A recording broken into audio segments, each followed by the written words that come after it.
अपने मन अंदरों दुविधा नूं मिटा लैंदा है। ते जदों ही दुविधा मिटदी है मन अंदर, उदों ही ज्ञान दा प्रकाश हो जाता है। जिन्ना चिर तक दुविधा है उदों तक मन झल्ला कमला मस्ताना जिहा होया रहिंदा है। ते सतगुरु पातशाह कथन करते हैं कि भाई जेड़े परमेश्वर की शरण ग्रहण करते ने, जिन्हां ने रब नूं अपना समझ के उहदी शरण प्राप्त की है, गुरु साहिब उन्हां दे उपर प्रसन्न होए हन।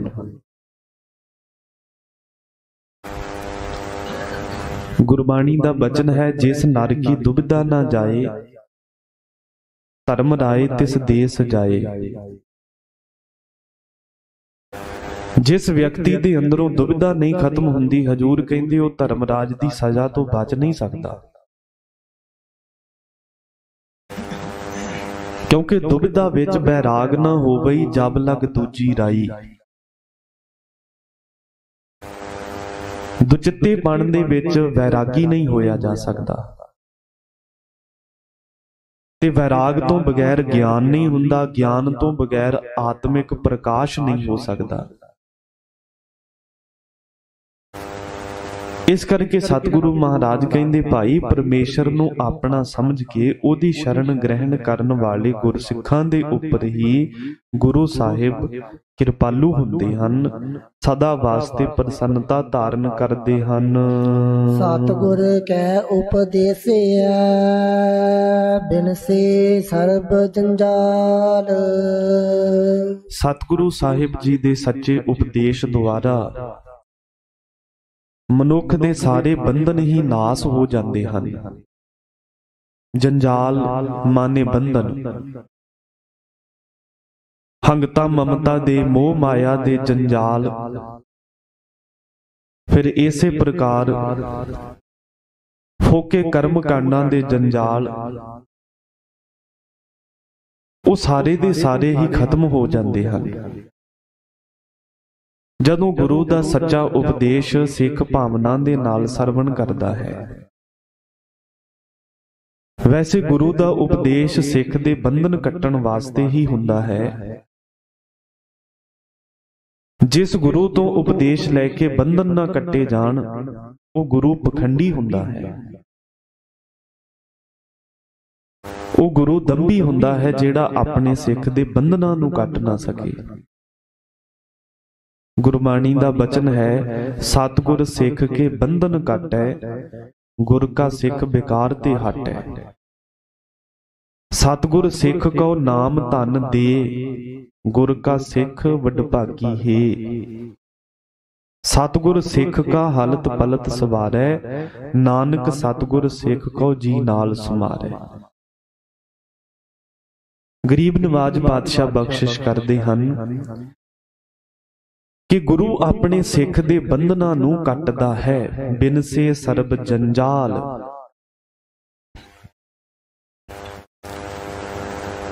ते बंधन हरेक मनुख दी जिंदगी नूं बहुत पए ने।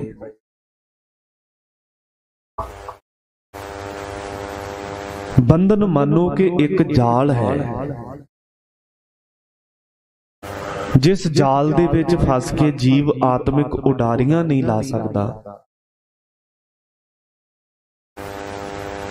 जिवें पंछी जाल विच फस के उड़ नहीं सकता, मजबूर हो जाता है, जाल विच ही बैठना पैंदा है। इसे प्रकार संसार दे बंधना रूपी जाल विच फस के जीव आत्मिक आनंद दी उडारी नहीं ला सकता। ऐस कदर गरसिया जाता है कि इहदे पंजे संसारी बंधनां दे विच ही ਵੱਜ जाते हैं। इस करके सतगुरु पातशाह बख्शिश करते हैं कि जदों गुरु साहिब की सच्ची सिक्ख्या सच्चे उपदेश नूं धारण करीदा है, उदों फिर जंजाल बंधन मोह ममता दे हंगता ममता दे सारे ही खत्म हो जाते ने। ਤੇ ਜੀਵ ਆਪਣੇ ਅੰਦਰੋਂ ਸੁਰਖਰੂ ਹੋ ਜਾਂਦਾ ਹੈ। ਅੰਦਰ ਲੱਗਾ RAM ਨਾਮ, ਅੰਮ੍ਰਿਤ ਨਦਰ ਨਿਹਾਲ। ਜਿਨ੍ਹਾਂ ਗੁਰਮੁਖਾਂ ਦੇ ਹਿਰਦੇ ਅੰਦਰ ਪਰਮੇਸ਼ਰ ਦੇ ਨਾਮ ਦਾ ਚਾਅ ਪੈਦਾ ਹੋਇਆ ਹੈ, ਉਹਨਾਂ ਦੇ ਉੱਪਰ ਹੀ ਸਤਿਗੁਰੂ ਪਾਤਸ਼ਾਹ ਨੇ ਅੰਮ੍ਰਿਤ ਦ੍ਰਿਸ਼ਟੀ ਕਰਕੇ ਨਿਹਾਲ ਕਰ ਦਿੱਤਾ ਹੈ। ਵਾਹਿਗੁਰੂ ਦੇ ਨਾਮ ਦਾ ਚਾਅ ਜਿਨ੍ਹਾਂ ਦੇ ਅੰਦਰ ਬਣਿਆ ਹੈ, ਗੁਰੂ ਨੇ ਕਿਰਪਾ ਕਰਕੇ ਉਹਨਾਂ ਨੂੰ ਨਿਹਾਲ ਕਰ ਦਿੱਤਾ ਹੈ। ਅਜੇ ਤੱਕ ਤਾਂ ਜੀਵ ਦੇ ਅੰਦਰ ਦੁਨਿਆਵੀ ਸੁੱਖਾਂ ਨੂੰ ਭੋਗਣ ਦਾ ਚਾਅ ਹੈ, ਸਵਾਦਲੇ ਪਦਾਰਥ ਖਾਣ ਦਾ, ਨਿੰਦਿਆ ਚੁਗਲੀ ਸੁਣਨ ਦਾ, ਮਹਿੰਗੇ ਮੁੱਲ ਦੇ ਕੀਮਤੀ ਬਸਤਰ ਪਾਉਣ ਦਾ ਮਨ ਅੰਦਰ ਚਾਅ ਹੈ। ਹਜੂਰ ਕਹਿੰਦੇ ਰੱਬ ਦੇ ਨਾਮ ਦਾ ਚਾਅ ਅਜੇ ਤੱਕ ਨਹੀਂ ਬਣਿਆ। ਜਦੋਂ ਪਰਮੇਸ਼ਰ ਦੀ ਬੰਦਗੀ ਦਾ ਚਾਅ ਪੈਦਾ ਹੋਵੇਗਾ, ਉਦੋਂ ਗੁਰੂ ਸਾਹਿਬ ਅੰਮ੍ਰਿਤ ਦ੍ਰਿਸ਼ਟੀ ਕਰਕੇ ਨਿਹਾਲ ਵੀ ਕਰ ਦੇਣਗੇ। ਉਦੋਂ ਤੱਕ ਗੁਰੂ ਦੀ ਅੰਮ੍ਰਿਤ ਦ੍ਰਿਸ਼ਟੀ ਤੋਂ ਵਾਂਝਾ ਰਹਿ ਜਾਵੇਗਾ, ਜਦ ਤੱਕ ਮਨ ਅੰਦਰ ਚਾਅ ਨਹੀਂ ਪੈਦਾ ਹੁੰਦਾ। ਗੁਰਸਿੱਖ ਨੇ ਅੰਮ੍ਰਿਤ ਵੇਲੇ ਉੱਠ ਕੇ ਇਸ਼ਨਾਨ ਕਰਨਾ, ਨਿਤਨੇਮ ਕਰਨਾ, ਗੁਰੂ ਦੇ ਦਰਸ਼ਨ ਕਰਨੇ ਨੇ, ਸੰਗਤ ਕਰਨੀ ਹੈ, ਪਰੰਤੂ ਸਾਰਾ ਕੁਝ ਚਾਅ ਨਾਲ ਕਰਨਾ ਹੈ। ਜਿੱਥੇ ਹੀ ਸਾਡੇ ਕਰਮ ਦੇ ਵਿੱਚ ਮਜਬੂਰੀ ਜਾਂ ਔਖ ਆਵੇਗੀ, ਬੱਧਾ ਚੱਟੀ ਬਣ ਜਾਵੇਗੀ, ਉਸ ਕਰਮ ਦਾ ਕੋਈ ਲਾਭ ਨਹੀਂ ਹੋਵੇਗਾ। ਇਸ ਕਰਕੇ ਗੁਰੂ ਸਾਹਿਬ ਕਹਿੰਦੇ ਨੇ, ਭਾਈ ਗੁਰੂ ਨੂੰ ਪੂਜਣ ਦੀ ਕਿਰਿਆ ਤਾਂ ਸਾਰੇ ਹੀ ਕਰਦੇ ਨੇ, ਲੇਕਿਨ ਚਾਅ ਨਾਲ ਗੁਰੂ ਦਾ ਬਚਨ ਕੋਈ ਵਿਰਲਾ ਹੀ ਮੰਨਦਾ ਹੈ। ਪਰੰਤੂ ਪਾਰ ਉਤਾਰਾ ਉਸੇ ਸਿੱਖ ਦਾ ਹੋਵੇਗਾ ਜਿਸ ਨੇ ਚਾਅ ਨਾਲ ਗੁਰੂ ਦੇ ਬਚਨਾਂ ਨੂੰ ਸੁਣਿਆ ਹੈ, ਮੰਨਿਆ ਹੈ ਤੇ ਨਿਧਿਆਸਨ ਕੀਤਾ ਹੈ। ਗੁਰਬਾਣੀ ਦਾ ਬਚਨ ਹੈ, ਸੇਵਕ ਸਿੱਖ ਪੂਜਣ ਸਭ ਆਵਹਿ, ਸਭ ਗਾਵੈ ਹਰ ਹਰ ਊਤਮ ਬਾਣੀ। ਗਾਵਿਆ ਸੁਣਿਆ ਤਿਨ ਕਾ ਹਰ ਥਾਏ, ਪਾਵੈ ਜਿਨ ਸਤਿਗੁਰ ਕੀ ਆਗਿਆ, ਸਤ ਸਤ ਕਰ ਮਾਨੀ। ਮੱਥਾ ਟੇਕਣਾ, ਪਰਿਕਰਮਾ ਕਰਨੀ, ਚੌਰ ਸਾਹਿਬ ਕਰਨਾ, ਇਹ ਪੂਜਣ ਦੀ ਕਿਰਿਆ ਹੈ। ਤੇ ਗਰੀਬ ਨਵਾਜ ਪਾਤਸ਼ਾਹ ਕਹਿੰਦੇ, ਪੂਜਣ ਦੀ ਕਿਰਿਆ ਤਾਂ ਸਾਰੇ ਹੀ ਕਰਦੇ ਨੇ, ਸੇਵਕ ਸਿੱਖ ਸਭ ਪੂਜਣ ਆਵੇ, ਸਭ ਗਾਵੇ ਹਰ ਹਰ ਊਤਮ ਬਾਣੀ। ਉੱਚੀ ਉੱਚੀ ਟਾਰਾਂ ਲਾ ਕੇ ਸਾਰੇ ਹੀ ਗੁਰਬਾਣੀ ਦਾ ਪਾਠ ਕਰ ਲੈਂਦੇ ਨੇ, ਲੇਕਿਨ ਗਾਵਿਆ ਸੁਣਿਆ ਤਿਨ ਕਾ ਹਰ ਥਾਏ, ਪਾਵੇ ਜਿਨ ਸਤਿਗੁਰ ਕੀ ਆਗਿਆ, ਸਤ ਸਤ ਕਰ ਮਾਨੀ। ਜਿਹੜੇ ਗੁਰੂ ਦੇ ਬਚਨਾਂ ਨੂੰ ਸਤ ਬਚਨ ਕਰਕੇ ਮੰਨਦੇ ਨੇ, ਉਹਨਾਂ ਦਾ ਗਾਉਣਾ ਸੁਣਨਾ ਪ੍ਰਵਾਨ ਹੈ। ਗੁਰਬਾਣੀ ਪੜ੍ਹਨੀ, ਗੁਰਬਾਣੀ ਸਰਵਣ ਕਰਨੀ, ਸੰਗਤ ਕਰਨੀ, ਉਹਨਾਂ ਦੀ ਹੀ ਪ੍ਰਵਾਨ ਹੈ ਜਿਹੜੇ ਗੁਰੂ ਦੀ ਆਗਿਆ ਨੂੰ ਸਤ ਕਰਕੇ ਮੰਨਦੇ ਨੇ। ਇਸ ਕਰਕੇ ਗਰੀਬ ਨਵਾਜ ਪਾਤਸ਼ਾਹ ਬਖਸ਼ਿਸ਼ ਕਰਦੇ ਹਨ ਕਿ ਭਾਈ ਪਰਮੇਸ਼ਰ ਦੇ ਨਾਮ ਦਾ, ਨਾਮ ਨੂੰ ਜਪਣ ਦਾ ਹਿਰਦੇ ਅੰਦਰ ਚਾਅ ਪੈਦਾ ਹੋ ਜਾਵੇ। ਵਿਸਰ ਨਾਹੀ ਦਾਤਾਰ ਆਪਣਾ ਨਾਮ ਦੇਹੋ, ਗੁਣ ਗਾਵਾਂ ਦਿਨ ਰਾਤ ਨਾਨਕ ਚਾਓ ਇਹੋ। ਸ੍ਰੀ ਗੁਰੂ ਗ੍ਰੰਥ ਸਾਹਿਬ ਮਹਾਰਾਜ ਕਹਿੰਦੇ, ਹੇ ਪਰਮੇਸ਼ਰ, ਸਾਡੇ ਮਨ ਅੰਦਰ ਇਹ ਚਾਅ ਹੈ ਕਿ ਦਿਨ ਰਾਤ ਹੀ ਤੇਰੇ ਗੁਣ ਗਾਉਂਦੇ ਰਹਾਂ। ਤੇਰੀ ਯਾਦ ਦੇ ਵਿੱਚ ਹੀ ਦਿਨ ਚੜੇ, ਤੇਰੀ ਯਾਦ ਦੇ ਵਿੱਚ ਹੀ ਰਾਤ ਪੈ ਜਾਵੇ, ਤੇ ਅੱਠੇ ਪੈਰ ਤੇਰੇ ਨਾਮ ਅੰਦਰ ਹੀ ਸਾਡੀ ਸੁਰਤ ਜੁੜੀ ਰਵੇ। ਇਹ ਸਾਡੇ ਅੰਦਰ ਦਾ ਚਾਅ ਹੈ ਕਿ ਕਾਸ਼ ਕਿਤੇ ਇਸ ਤਰ੍ਹਾਂ ਦੇ ਦਿਨ ਮੇਰੀ ਜ਼ਿੰਦਗੀ ਵਿੱਚ ਆਉਣ, ਇਸ ਤਰ੍ਹਾਂ ਦਾ ਸਮਾਂ ਮੈਨੂੰ ਪ੍ਰਾਪਤ ਹੋ ਜਾਵੇ ਜਦੋਂ ਰਾਤ ਦਿਨ ਮੈਂ ਤੇਰੇ ਨਾਲ ਹੀ ਸੁਰਤ ਜੋੜੀ ਰੱਖਾਂ। ਸੋ ਧੰਨ ਗੁਰੂ ਗ੍ਰੰਥ ਸਾਹਿਬ ਮਹਾਰਾਜ ਪਾਤਸ਼ਾਹ ਬਖਸ਼ਿਸ਼ ਕਰਦੇ ਹਨ ਕਿ ਅੰਦਰ ਲੱਗਾ RAM ਨਾਮ, ਜਿਨ੍ਹਾਂ ਗੁਰਮੁਖਾਂ ਦੇ ਅੰਦਰ ਪਰਮੇਸ਼ਰ ਦੇ ਨਾਮ ਦਾ ਚਾਅ ਲੱਗਾ ਹੈ, ਚਾਅ ਪੈਦਾ ਹੋਇਆ ਹੈ, ਅੰਮ੍ਰਿਤ ਨਦਰ ਨਿਹਾਲ, ਗੁਰੂ ਸਾਹਿਬ ਨੇ ਅੰਮ੍ਰਿਤ ਦ੍ਰਿਸ਼ਟੀ ਕਰਕੇ ਉਹਨਾਂ ਗੁਰਮੁਖਾਂ ਨੂੰ ਪ੍ਰਸੰਨ ਕਰ ਦਿੱਤਾ ਹੈ। ਮਨ ਮੇਰੇ ਸਤਿਗੁਰ ਸੇਵਾ ਸਾਰ। ਹੇ ਮੇਰੇ ਮਨ, ਗੁਰੂ ਦੀ ਸੇਵਾ, ਗੁਰੂ ਦੀ ਟਹਿਲ ਸਭ ਤੋਂ ਸ੍ਰੇਸ਼ਟ ਵਸਤੂ ਹੈ। ਭਾਗਾਂ ਵਾਲਿਆਂ ਨੂੰ ਪ੍ਰਾਪਤ ਹੁੰਦੀ ਹੈ। ਚੰਗੇ ਕਰਮਾਂ ਤੋਂ ਬਗੈਰ ਗੁਰੂ ਦੀ ਸੇਵਾ ਹਾਸਲ ਨਹੀਂ ਹੋ ਸਕਦੀ। ਦੇਖੋ, ਆਪਣਾ ਮਤਲਬ ਕੱਢਣ ਵਾਸਤੇ ਕੋਈ ਬੰਦਾ ਲੀਡਰਾਂ ਦੀ ਚਾਪਲੂਸੀ ਕਰ ਸਕਦਾ ਹੈ, ਕਿਸੇ ਤਕੜੇ ਅਮੀਰ ਦੌਲਤਮੰਦ ਬੰਦੇ ਦੀ ਚਿਮਚਾਗਿਰੀ ਕਰ ਸਕਦਾ ਹੈ, ਪਰ ਗੁਰੂ ਦੀ ਸੇਵਾ ਕਰਨੀ ਬੜੀ ਕਠਿਨ ਹੈ।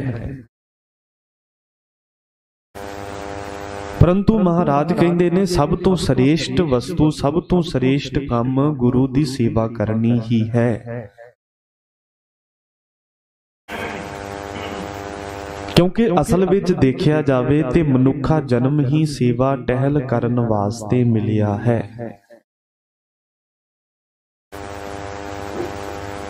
ਜਿਸ ਨੇ ਮਾਨਸ ਦੇਹੀ ਨੂੰ ਪ੍ਰਾਪਤ ਕਰਕੇ ਗੁਰੂ ਦੀ ਸੇਵਾ ਨਹੀਂ ਕੀਤੀ, ਹਜੂਰ ਕਹਿੰਦੇ ਉਸ ਵਿੱਚ ਤੇ ਪਸ਼ੂ ਵਿੱਚ ਕਾਹਦਾ ਫਰਕ ਹੈ।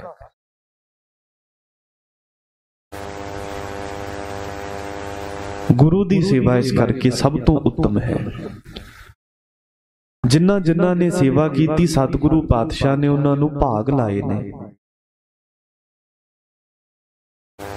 ਤਾਂ ਕਰਕੇ ਸਤਿਗੁਰੂ ਮਹਾਰਾਜ ਪਾਤਸ਼ਾਹ ਬਖਸ਼ਿਸ਼ ਕਰਦੇ ਹਨ, ਭਾਈ ਟਹਿਲ ਸੇਵਾ ਕਰਨੀ ਇਹ ਸਭ ਤੋਂ ਵੱਡੀ ਦਾਤ ਹੈ।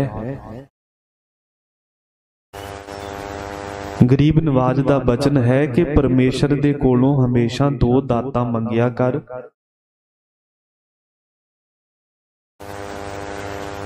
ਐਸੀ ਮਾਂਗ ਗੋਬਿੰਦ ਤੇ,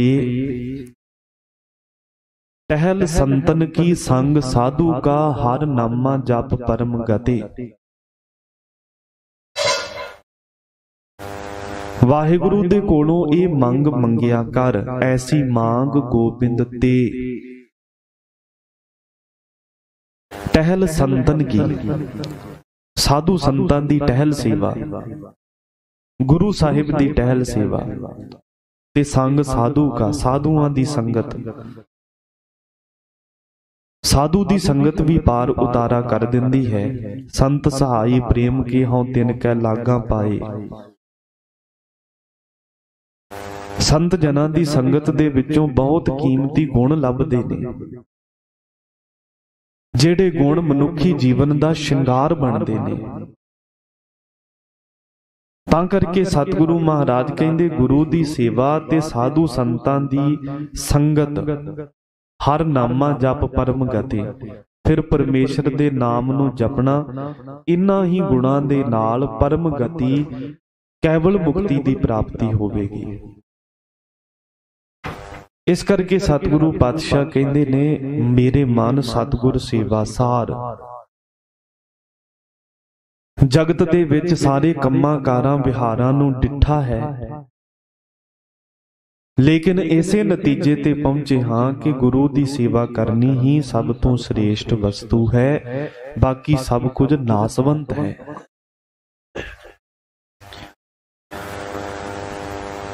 ਬਾਕੀ ਸਾਰੇ ਦੇ ਸਾਰੇ ਕੰਮ ਨਾਸਵੰਤ ਹਨ, ਪਰ ਜਿਹੜੀ ਗੁਰੂ ਦੀ ਸੇਵਾ ਕਰਨੀ ਹੈ ਇਹ ਪ੍ਰਲੋਕ ਦੇ ਵਿੱਚ ਵੀ ਸਾਥ ਦੇਵੇਗੀ। ਮਹਾਂਪੁਰਖ ਸੰਤ ਬਾਬਾ ਖੜਕ ਸਿੰਘ ਜੀ ਕਾਰ ਸੇਵਾ ਵਾਲਿਆਂ ਦਾ ਬਚਨ ਹੈ ਕਿ ਉਂਝ ਤਾਂ ਆਪਾਂ ਇਹੋ ਆਖਦੇ ਹਾਂ ਕਿ ਜਿੰਨੀਆਂ ਇਮਾਰਤਾਂ, ਜਿੰਨੀਆਂ ਬਿਲਡਿੰਗਾਂ ਆਪਾਂ ਬਣਾਉਣੇ ਆ, ਇਹ ਸਾਰੀਆਂ ਹੀ ਨਾਸਵੰਤ ਨੇ। ਕਿਉਂਕਿ ਗੱਜ ਜੇ ਲੱਗਾ ਗਿੜਵੜੀ ਸਖੀਏ ਧੌਲ ਹਰੀ, ਸੇਪੀ ਢਹਿੰਦੇ ਡਿੱਠ ਮੈਂ ਮੁੰਦ ਨਾ ਗਰਭ ਥਣੀ। ਗਰੀਬ ਨਵਾਜ ਕਹਿੰਦੇ ਇਸ ਧਰਤੀ ਦੇ ਉੱਪਰ ਵੱਡੀਆਂ ਵੱਡੀਆਂ ਇਮਾਰਤਾਂ ਤੇ ਸ਼ਾਨਦਾਰ ਇਮਾਰਤਾਂ ਸਨ, पर उन्हां इमारतां दे मालक भी धरती दे विच मिल गए ते ਉਹ शानदार इमारतां भी मिट्टी दे विच मिल गईयां। सब कुछ नासवंत है। बड़ी मेहनत नाल बड़ा पैसा खर्च के बंदे ने जो घर बनाया है वो घर भी मिट्टी है। परंतु महापुरख बाबा खड़क सिंह जी कार सेवा वाले कहंदे हुंदे सी कि जेड़ा आपां गुरु घर दीआं इमारतां बनाउण वास्ते पैसा लाउंदे हां, ਇਹ इमारतां परलोक विच भी नाल जांदियां ने। जिन्ना धन असीं सेवा वास्ते खर्चदे हां, ਇਹ धन अगे जाके भी साथ दिंदा है। गुरु घर दीआं सरावां बनाउण वास्ते जिन्हां ने अपना धन खर्चिया है, ਉਹ सरावां मानो कि परलोक विच भी उन्हां दा साथ दिंदियां ने। जिह पैंडै महा अंध गुबारा, हर का नाम संग उजियारा। इस करके भाई गुरु दी टहल सेवा सब तो उत्तम वस्तु है। जिन्हां ने सेवा कीती है उन्हां नूं सेवा दा फल प्राप्त होया है। बाबा आदम जी ने ढल दी उमरे सेवा कीती सी ते जदों गुरु साहब ने प्रसन्न हो के वर मंगण वास्ते आख्या ते बाबा आदम जी नूं शर्मिंदगी महसूस हुई कि पुत्र दी कामना लैके सेवा करदा सां, लेकिन अज धौली दाढ़ी लैके जे गुरु तो पुत्र दी दात मंगांगा ते सारी संगत मेरा मखौल उड़ावेगी, मेरा मजाक बनेगा। लेकिन जदों गुरु साहब प्रसन्न हुंदे हन ते महाराज अपने दरों घरों झोलियां भर के ही तोरदे ने। बाबा आदम जी नूं सपुत्र दी दात बख्शिश कीती। गुरु दे तां दर्शनां दा ही इन्ना महात्म है कि एक वारी भावना नाल जिसने वर मंग लिया, सतगुरां ने उस सिख नूं खाली नहीं जाण दिता। जिहो जी भावना लैके कोई आया है, सतगुरु महाराज ने उही भावना संपूर्ण कीती है। सतगुरु नूं जिहा को इच्छदा तिहा फल पाए कोई, जिहा सतगुर कर जानिया तिहो जिहा सुख होए। गुरु नूं कोई जिस ढंग नाल भी नमस्कार करदा है, जिवें दा भी समझदा है, उहो जिहा ही हो जांदा है। तां करके सतगुरु पातशाह कहंदे हन, भाई दुनिया दीआं कोई भी वस्तुआं, कोई भी धन दौलत सरमाया प्राप्त करना होवे, जां कोई गुण प्राप्त करना होवे, जां परलोक विच मुक्ति दी दात दी इच्छा होवे, ते फिर भावना दे नाल सेवा करो, सेवा चों ही सारे पदार्थ मिलणगे। गुरबाणी दा बचन है, नानक गुर सेवा किंग ना लभ्यते। गुरु दी सेवा नाल की नहीं लभदा, की नहीं प्राप्त हुंदा। किसे नूं कोई गुण दी दात चाहिदी होवे, धन दौलत दी दात चाहिदी होवे, सेवा विचों सब कुछ प्राप्त हुंदा है। लेकिन कोई भावना नाल करके देखे। गुरु साहब दा बचन है कि जदों कोई सेवादार सेवा करदा है ते उस नूं मन अंदर बड़ी निमरता रखनी चाहिदी है, क्योंकि जदों तक सेवादार दे अंदर हंकार है, उदों तक मन दी मुराद पूरी नहीं हो सकती। चाकर लगे चाकरी नाले गारबवाद, गल्लां करे कनेरियां खसम ना पाए साध। गरीब नवाज पातशाह बख्शिश करते हैं कि जेड़ा चाकर मतलब चाह द्वारा सेवा करन वाला अथवा सेवादार सेवा ते करदा है, पर मन अंदर हंकार बहुत करदा है।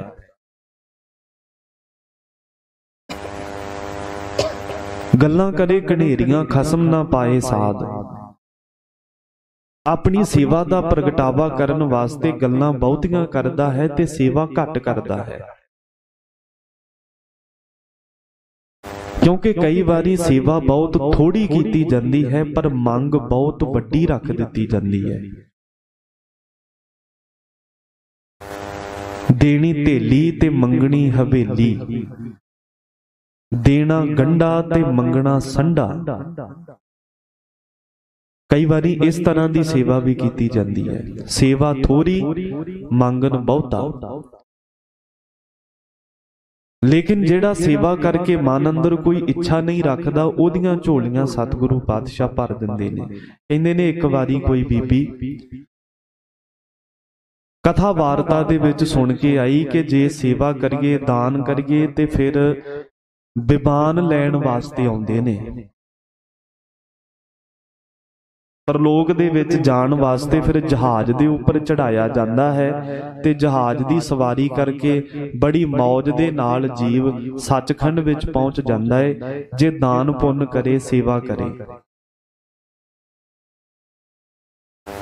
ਤੇ ਉਸ ਬੀਬੀ ਨੇ ਸੇਵਾ ਕਰਨ ਵਾਸਤੇ ਕਿਸੇ ਲੁਹਾਰ ਦੀ ਐਰਣ ਚੋਰੀ ਕਰ ਲਈ, ਸੇਵਾ ਕਰਨ ਵਾਸਤੇ ਚੋਰੀ ਕੀਤੀ। ਹੁਣ ਚੋਰੀ ਕਰਕੇ ਕੀਤੀ ਹੋਈ ਸੇਵਾ ਕਿੰਨੀ ਕੁ ਫਲੀਭੂਤ ਹੋਵੇਗੀ। ਲੁਹਾਰ ਦੀ ਐਰਣ ਚੋਰੀ ਕਰਕੇ ਘਰ ਲੈ ਆਈ ਤੇ ਮਨ ਅੰਦਰ ਸੋਚਿਆ ਕਿ ਹੁਣ ਸੇਵਾ ਕਿਹੜੀ ਕਰਾਂ। ਆਪਣੇ ਘਰੋਂ ਇੱਕ ਸੂਈ ਚੁੱਕ ਕੇ ਦਾਨ ਕਰ ਦਿੱਤੀ। ਚੋਰੀ ਕਰਕੇ ਲਿਆਈ ਐਰਣ ਤੇ ਸੂਈ ਦਾਨ ਕਰ ਦਿੱਤੀ। ਤੇ ਸੂਈ ਦਾਨ ਕਰਕੇ ਮਨ ਅੰਦਰ ਇੱਛਾ ਰੱਖ ਲਈ ਕਿ ਹੁਣ ਵਿਮਾਨ ਕਿਧਰੋਂ ਆਵੇਗਾ, ਮੈਂ ਵਿਮਾਨ ਤੇ ਚੜ੍ਹ ਕੇ ਸੱਚਖੰਡ ਵਿੱਚ ਜਾਵਾਂਗੀ। ਕੋਠੇ ਤੇ ਚੜ੍ਹ ਕੇ ਵੇਖਣ ਲੱਗ ਪਈ ਕਿ ਕਦੋਂ ਵਿਮਾਨ ਆਉਣਗੇ ਤੇ ਕਦੋਂ ਉਹਨਾਂ ਵਿਮਾਨਾਂ ਤੇ ਮੈਂ ਸਵਾਰ ਹੋ ਕੇ ਸੱਚਖੰਡ ਧਾਮ ਨੂੰ ਜਾਵਾਂਗੀ। ਇਸ ਕਰਕੇ ਇਹ ਕਈਆਂ ਦੇ ਮਨ ਦੀ ਇਸ ਤਰ੍ਹਾਂ ਦੀ ਹਾਲਤ ਹੁੰਦੀ ਹੈ ਕਿ ਐਰਣ ਦੀ ਚੋਰੀ ਕਰੇ, ਸੂਈ ਕਰਦੀ ਦਾਨ, ਕੋਠੇ ਚੜ੍ਹ ਕੇ ਤੱਕਣ ਲੱਗੀ ਕਿਧਰੋਂ ਆਉਣ ਵਿਮਾਨ। ਤਾਂ ਕਰਕੇ ਸਤਿਗੁਰੂ ਪਾਤਸ਼ਾਹ ਮਹਾਰਾਜ ਕਹਿੰਦੇ, ਭਾਈ ਸੇਵਾ ਭਾਵਨਾ ਕਰੇ, ਪਰ ਕਿਧਰੇ ਐਸਾ ਨਾ ਹੋਵੇ ਕਿ ਗੱਲਾਂ ਕਰੇ ਘਨੇਰੀਆਂ, ਖਸਮ ਨਾ ਪਾਏ ਸਾਧ। ਹੰਕਾਰ ਨੂੰ ਵਧਾਉਣ ਵਾਲੀਆਂ ਗੱਲਾਂ ਜ਼ਿਆਦੀਆਂ ਕਰੇ ਤੇ ਹਜੂਰ ਕਹਿੰਦੇ ਨੇ ਐਸਾ ਵਿਅਕਤੀ ਪਰਮੇਸ਼ਰ ਦੇ ਨਾਮ ਰਸ ਨੂੰ ਨਹੀਂ ਪ੍ਰਾਪਤ ਕਰ ਸਕਦਾ। ਉਹ ਵਾਹਿਗੁਰੂ ਦੇ ਅਗੰਮੀ ਆਨੰਦ ਤੋਂ ਵਾਂਝਾ ਹੀ ਰਹਿ ਜਾਵੇਗਾ। ਜਿਸ ਨੇ ਸੇਵਾ ਕਰਕੇ ਮਨ ਅੰਦਰ ਹੰਕਾਰ ਕੀਤਾ ਹੈ। ਤੇ ਸਤਿਗੁਰੂ ਜੀ ਫਿਰ ਸੇਵਾ ਕਿਵੇਂ ਕਰਨੀ ਚਾਹੀਦੀ ਹੈ? ਤੇ ਹਜੂਰ ਕਹਿੰਦੇ, ਆਪ ਗਵਾਏ ਸੇਵਾ ਕਰੇ ਤਾਂ ਕਿਛ ਪਾਏ ਮਾਨ, ਨਾਨਕ ਜਿਸ ਨੂੰ ਲੱਗਾ ਤਿਸ ਮਿਲੈ ਲੱਗਾ ਸੋ ਪ੍ਰਵਾਨ। ਜਿਹੜਾ ਸੇਵਾਦਾਰ ਆਪਾ ਭਾਵ ਗਵਾ ਕੇ ਸੇਵਾ ਕਰਦਾ ਹੈ, ਉਸ ਦੀ ਸੇਵਾ ਦੇ ਉੱਪਰ ਸਤਿਗੁਰੂ ਮਹਾਰਾਜ ਪ੍ਰਸੰਨ ਹੁੰਦੇ ਨੇ ਤੇ ਆਪਣੇ ਘਰੋਂ ਮਾਣ ਸਨਮਾਨ ਬਖਸ਼ਦੇ ਨੇ। ਤੇ ਮਾਣ ਸਨਮਾਨ ਵੀ ਪ੍ਰਸੰਨ ਹੋ ਕੇ ਇੰਨਾ ਜ਼ਿਆਦਾ ਬਖਸ਼ਦੇ ਨੇ ਕਿ ਸਿੱਖ ਨੇ ਜਿਸ ਦੀ ਆਸ ਨਹੀਂ ਰੱਖੀ ਹੁੰਦੀ। ਕਿਉਂਕਿ ਸਿੱਖ ਦੀ ਮੰਗ ਤਾਂ ਬਹੁਤ ਛੋਟੀ ਹੈ, ਜਦੋਂ ਗੁਰੂ ਸਾਹਿਬ ਪ੍ਰਸੰਨ ਹੁੰਦੇ ਨੇ ਉਦੋਂ ਦਾਤ ਬਹੁਤ ਵੱਡੀ ਬਖਸ਼ਦੇ ਨੇ, ਜਿੱਥੋਂ ਤੱਕ ਸਿੱਖ ਸੋਚ ਵੀ ਨਹੀਂ ਸਕਦਾ। ਤਾਂ ਕਿਛ ਪਾਏ ਮਾਨ, ਨਾਨਕ ਜਿਸ ਨੂੰ ਲੱਗਾ ਤਿਸ ਮਿਲੈ। ਜਿਸ ਗੁਰੂ ਦੀ ਸੇਵਾ ਦੇ ਵਿੱਚ ਸਿੱਖ ਲੱਗਾ ਹੁੰਦਾ ਹੈ, ਉਸ ਗੁਰੂ ਦੇ ਨਾਲ ਮਿਲ ਜਾਂਦਾ ਹੈ। ਪਰ ਸ਼ਰਤ ਇਹ ਹੈ ਕਿ ਸੇਵਾ ਕਰੇ ਪਰ ਮਨ ਅੰਦਰ ਹੰਕਾਰ ਨਾ ਕਰੇ। ਮੇਰੇ ਮਨ ਸਤਿਗੁਰ ਸੇਵਾ ਸਾਰ। ਧੰਨ ਗੁਰੂ ਅਰਜਨ ਦੇਵ ਜੀ ਮਹਾਰਾਜ ਕਹਿੰਦੇ, ਹੇ ਮੇਰੇ ਮਨ, ਗੁਰੂ ਦੀ ਸੇਵਾ ਕਰਨੀ ਹੀ ਇਸ ਕਲਯੁਗ ਦੇ ਸਮੇਂ ਵਿੱਚ ਸਭ ਤੋਂ ਸ੍ਰੇਸ਼ਟ ਵਸਤੂ ਹੈ। ਕਰੇ ਦਇਆ ਪ੍ਰਭ ਆਪਣੀ, ਇੱਕ ਨਿਮਖ ਨਾ ਮਨਹੁ ਵਿਸਾਰ। ਜੇਕਰ ਉਹ ਪਰਮੇਸ਼ਰ ਵਾਹਿਗੁਰੂ ਦਇਆ ਦ੍ਰਿਸ਼ਟੀ ਕਰੇ, ਅਕਾਲ ਪੁਰਖ ਕਿਰਪਾ ਦੇ ਘਰ ਵਿੱਚ ਆ ਕੇ ਮਿਹਰਬਾਨ ਹੋ ਜਾਵੇ, ਫਿਰ ਇੱਕ ਨਿਮਖ ਨਾ ਮਨਹੁ ਵਿਸਾਰ। ਇੱਕ ਪਲ ਜਿੰਨਾ ਸਮਾਂ ਵੀ ਪਰਮੇਸ਼ਰ ਦੇ ਨਾਮ ਨੂੰ ਮਨ ਅੰਦਰੋਂ ਫਿਰ ਵਿਸਾਰੀ ਨਾ, ਸਦਾ ਵਾਸਤੇ ਹੀ ਚੇਤੇ ਰੱਖੀ। ਅੱਖ ਚਮਕਣ ਦੇ ਸਮੇਂ ਜਿੰਨਾ ਵੀ ਸਮਾਂ ਵਿਅਰਥ ਨਾ ਗਵਾਵੀਂ। ਦਮ ਦਮ ਸਦਾ ਸੰਭਾਲਦਾ ਦਮ ਨਾ ਬਿਰਥਾ ਜਾਏ। ਸਵਾਸ ਬਹੁਤ ਕੀਮਤੀ ਹਨ, ਜੇ ਇੱਕ ਸਵਾਸ ਵੀ ਕਿਧਰੇ ਅਜਾਈਂ ਚਲਾ ਗਿਆ, ਸਮਝ ਲਵੀਂ ਜ਼ਿੰਦਗੀ ਦਾ ਬਹੁਤ ਵੱਡਾ ਘਾਟਾ ਪੈ ਗਿਆ ਹੈ। ਤਾਂ ਕਰਕੇ ਸਤਿਗੁਰੂ ਮਹਾਰਾਜ ਬਖਸ਼ਿਸ਼ ਕਰਦੇ ਹਨ, ਭਾਈ ਇੱਕ ਨਿਮਖ ਨਾ ਮਨੋ ਵਿਸਾਰ। ਇੱਕ ਪਲ ਜਿੰਨਾ ਸਮਾਂ ਵੀ ਪਰਮੇਸ਼ਰ ਦੇ ਨਾਮ ਨੂੰ ਮਨ ਅੰਦਰੋਂ ਭੁਲਾਵੀਂ ਨਾ। ਰਹਾਉ ਵਿਸ਼ਰਾਮ ਦੇ ਕੇ ਬਖਸ਼ਿਸ਼ ਕਰਦੇ ਹਨ ਜੀ। ਗੁਣ ਗੋਬਿੰਦ ਨਿਤ ਗਾਵੀਐ ਅਵਗੁਣ ਕੱਟਨ ਹਾਰ। ਗੋਬਿੰਦ ਪ੍ਰਿਥਵੀ ਦਾ ਮਾਲਕ ਪਰਮੇਸ਼ਰ ਵਾਹਿਗੁਰੂ, ਧਰਤੀ ਦੀ ਪਾਲਣਾ ਕਰਨ ਵਾਲਾ, ਉਹ ਗੁਣਾਂ ਦਾ ਖਜ਼ਾਨਾ ਹੈ, ਗੁਣਾਂ ਦਾ ਮਾਲਕ ਹੈ, ਗੁਣਾਂ ਦੇ ਨਾਲ ਭਰਪੂਰ ਹੈ। ਤੇ ਹਜੂਰ ਕਹਿੰਦੇ ਜਿਹੜਾ ਗੁਣਾਂ ਦੇ ਨਾਲ ਭਰਪੂਰ ਹੈ, ਉਹਦੇ ਗੁਣਾਂ ਨੂੰ ਤੂੰ ਵੀ ਗਾਇਆ ਕਰ। ਜਦੋਂ ਉਸ ਦੇ ਗੁਣ ਗਾਵੇਂਗਾ, ਇੱਕ ਦਿਨ ਤੇਰੇ ਅੰਦਰ ਵੀ ਉਹੀ ਗੁਣ ਭਰ ਜਾਣਗੇ। ਕਿਉਂਕਿ ਕੁਦਰਤ ਦਾ ਇੱਕ ਨਿਯਮ ਹੈ, ਬੰਦਾ ਜਿਸ ਦੀ ਸਿਫਤ ਕਰਦਾ ਹੈ, ਜਿਸ ਦੇ ਗੁਣ ਗਾਉਂਦਾ ਹੈ, ਸਹਿਜੇ ਸਹਿਜੇ ਉਹਦੇ ਵਰਗਾ ਬਣ ਜਾਂਦਾ ਹੈ। ਜਦੋਂ ਜੀਵ ਪਰਮੇਸ਼ਰ ਦੇ ਗੁਣ ਗਾਵੇਗਾ, ਉਹਦੇ ਗੁਣਾਂ ਨੂੰ ਯਾਦ ਕਰੇਗਾ, ਗੁਣਾਂ ਦੀ ਸਿਫਤ ਸਲਾਹ ਵਡਿਆਈ ਕਰੇਗਾ, ਇੱਕ ਦਿਨ ਉਸੇ ਹੀ ਗੁਣਾਂ ਦਾ ਮਾਲਕ ਆਪ ਵੀ ਬਣ ਜਾਵੇਗਾ। ਤਾਂ ਕਰਕੇ ਰੱਬ ਦੇ ਗੁਣ ਗਾਉਣ ਵਾਸਤੇ ਵਾਰ-ਵਾਰ ਗੁਰਬਾਣੀ ਦੇ ਵਿੱਚ ਪ੍ਰੇਰਣਾ ਦਿੱਤੀ ਹੈ। ਤੇ ਹਜੂਰ ਕਿਰਪਾ ਕਰਦੇ ਹਨ, ਭਾਈ ਗੁਣ ਗੋਬਿੰਦ ਨਿਤ ਗਾਵੀਐ। ਨਿਤਾ ਪ੍ਰਤੀ ਹਮੇਸ਼ਾ ਵਾਸਤੇ ਰਾਤ ਦਿਨ ਬੈਠਦਿਆਂ ਉੱਠਦਿਆਂ ਪਰਮੇਸ਼ਰ ਦੇ ਬੇਅੰਤ ਗੁਣਾਂ ਨੂੰ ਗਾਇਨ ਕਰਨਾ ਚਾਹੀਦਾ ਹੈ। ਅਵਗੁਣ ਕੱਟਣ ਹਾਰ, ਵਾਹਿਗੁਰੂ ਦੇ ਗੁਣ ਜੀਵ ਦੇ ਅਵਗੁਣਾਂ ਨੂੰ ਕੱਟਣ ਵਾਲੇ ਹਨ ਅਤੇ ਕੱਟਦੇ ਹਨ। ਉਹਦੇ ਗੁਣਾਂ ਦੇ ਨਾਲ ਹੀ ਅਵਗੁਣ ਕੱਟੇ ਜਾਂਦੇ ਨੇ। ਨਾਨਕ ਅਵਗੁਣ ਜਿਤੜੇ ਤੇਤੇ ਗਲੀ ਜੰਜੀਰ। ਜੇ ਗੁਣ ਹੋਣ ਤਾਂ ਕੱਟੀਆਂ ਸੇ ਭਾਈ ਸੇ ਵੀਰ। ਅੱਗੇ ਗਏ ਨਾ ਮੰਨੀਆਂ ਮਾਰ ਕੱਢੋ ਵੇ ਪੀਰ। ਗੁਰੂ ਨਾਨਕ ਸਾਹਿਬ ਸੱਚੇ ਪਾਤਸ਼ਾਹ ਕਿਰਪਾ ਕਰਦੇ ਹਨ, ਭਾਈ ਜਿੰਨੇ ਅਵਗੁਣ ਨੇ ਮਾਨੋ ਓਨੇ ਹੀ ਜ਼ਿਆਦੇ ਗਲ ਵਿੱਚ ਸੰਗਲ ਪਏ ਹੋਏ ਨੇ। ਜੀਵ ਸੰਗਲਾਂ ਦੇ ਵਿੱਚ ਬੱਝਾ ਹੋਇਆ ਹੈ, ਤੇ ਜੇ ਇਹਨਾਂ ਸੰਗਲਾਂ ਦੇ ਬੰਧਨਾਂ ਨੂੰ ਤੋੜਨਾ ਹੈ ਤੇ ਗੁਣ ਧਾਰਨ ਕਰਨੇ ਪੈਣਗੇ। ਗੁਣਾਂ ਦੁਆਰਾ ਹੀ ਅਵਗੁਣਾਂ ਦੀਆਂ ਜੰਜੀਰਾਂ ਕੱਟੀਆਂ ਜਾ ਸਕਦੀਆਂ ਨੇ ਤੇ ਜੀਵ ਆਜ਼ਾਦ ਹੋ ਸਕਦਾ ਹੈ, ਬੰਧਨਾਂ ਨੂੰ ਤੋੜ ਕੇ ਮੁਕਤ ਹੋ ਸਕਦਾ ਹੈ। ਇਸ ਕਰਕੇ ਸਤਿਗੁਰੂ ਪਾਤਸ਼ਾਹ ਕਿਰਪਾ ਕਰਦੇ ਹਨ, ਭਾਈ ਅਵਗੁਣ ਕੱਟਣ ਹਾਰ। ਵਾਹਿਗੁਰੂ ਦੇ ਉੱਚੇ ਸੁੱਚੇ ਗੁਣ ਜਦੋਂ ਜੀਵ ਦੇ ਜੀਵਨ ਵਿੱਚ ਵਸ ਜਾਂਦੇ ਨੇ, ਫਿਰ ਅਵਗੁਣ ਕੱਟੇ ਜਾਂਦੇ ਹਨ। ਇਹ ਦੇਹ ਸ਼ੁੱਧ ਹੋ ਜਾਂਦੀ ਹੈ, ਸਰੀਰ ਪਵਿੱਤਰ ਹੋ ਜਾਂਦਾ ਹੈ। ਬਿਨ ਹਰ ਨਾਮ ਨਾ ਸੁਖ ਹੋਏ, ਕਰ ਡਿਠੇ ਬਿਸਥਾਰ। ਧੰਨ ਗੁਰੂ ਅਰਜਨ ਦੇਵ ਜੀ ਮਹਾਰਾਜ ਕਿਰਪਾ ਕਰਦੇ ਹਨ, ਹੇ ਗੁਰਸਿੱਖੋ, ਪਰਮੇਸ਼ਰ ਦੇ ਨਾਮ ਤੋਂ ਬਗੈਰ ਜੀਵਨ ਸੁਖੀ ਨਹੀਂ ਹੋ ਸਕਦਾ। ਅਸੀਂ ਬਹੁਤ ਜ਼ਿਆਦਾ ਕਰਮਾਂ ਧਰਮਾਂ ਦੇ ਫੈਲਾ ਕਰਕੇ ਵੇਖੇ ਨੇ, ਕਰ ਡਿਠੇ ਵਿਸਥਾਰ। ਬਹੁਤ ਕਰਮ ਧਰਮਾਂ ਨੂੰ ਕਰ ਕਰਕੇ ਵੇਖਿਆ ਹੈ, ਪਰ ਪਰਮਾਤਮਾ ਦੇ ਨਾਮ ਤੋਂ ਬਗੈਰ ਜੀਵਨ ਸੁਖੀ ਨਹੀਂ ਹੋ ਸਕਦਾ। ਜਦੋਂ ਤੱਕ ਗੁਰੂ ਸਾਹਿਬ ਕਿਰਪਾ ਕਰਕੇ ਵਿਵੇਕ ਬੁੱਧੀ ਦੀ ਦਾਤ ਨਹੀਂ ਬਖਸ਼ਿਸ਼ ਕਰਦੇ, ਉਦੋਂ ਤੱਕ ਸਾਰੇ ਕਰਮ ਧਰਮ ਬੰਧਨ ਹੀ ਹਨ। ਗੁਰੂ ਸਾਹਿਬ ਦਾ ਪਾਵਨ ਬਚਨ ਹੈ ਕਿ ਜਿਨਨੇ ਨੇਤੀ ਧੋਤੀ ਕਰਮ ਕਰਨੇ, ਪਾਠ ਪੂਜਾ ਵੇਦਾਂ ਨੂੰ ਪੜ੍ਹਨਾ, ਇਨ੍ਹਾਂ ਕਰਮਾਂ ਦੁਆਰਾ ਮਨ ਅੰਦਰੋਂ ਵਿਕਾਰ ਖਤਮ ਨਹੀਂ ਹੁੰਦੇ। ਫਿਰ ਮੋਨ ਭਇਓ ਕਰ ਪਾਤੀ ਰਹਿਓ, ਨਗਨ ਫਿਰਿਓ ਬਨ ਮਾਹੀ।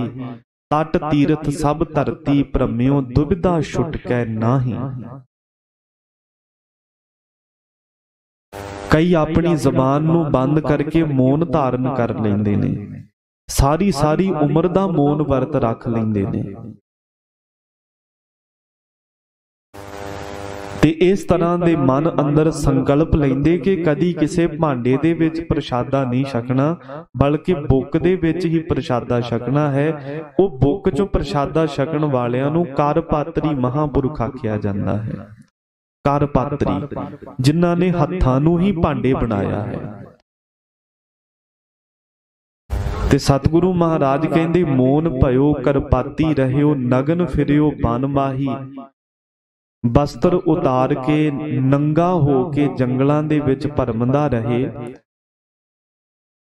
ਤਟ ਤੀਰਥ ਸਭ ਧਰਤੀ ਭ੍ਰਮਿਓ, ਦੁਬਿਧਾ ਛੁਟਕੈ ਨਾਹੀ। ਸਮੁੱਚੇ ਤੀਰਥਾਂ ਦੇ ਕਿਨਾਰਿਆਂ ਤੇ ਭਰਮਣ ਕਰਦਾ ਰਹੇ, ਪਰ ਫਿਰ ਵੀ ਮਨ ਅੰਦਰੋਂ ਦੁਬਿਧਾ ਨਹੀਂ ਖਤਮ ਹੁੰਦੀ। ਕਈ ਇਸ ਤਰ੍ਹਾਂ ਦੇ ਵੀ ਸਾਧੂ ਹੁੰਦੇ ਸੀ ਜਿਹੜੇ ਹਰ ਰੋਜ਼ ਆਪਣੇ ਸਰੀਰ ਦਾ ਇੱਕ ਅੰਗ ਵੱਢ ਕੇ ਅੱਗ ਵਿੱਚ ਸੁੱਟ ਦਿੰਦੇ ਸੀ। ਥੋੜੀਆਂ ਥੋੜੀਆਂ ਮਾਸ ਦੀਆਂ ਬੋਟੀਆਂ ਲਾ ਲਾ ਕੇ ਆਪਦੇ ਸਰੀਰ ਦੀਆਂ ਅੱਗ 'ਚ ਸੁੱਟ ਦੇਣੀਆਂ।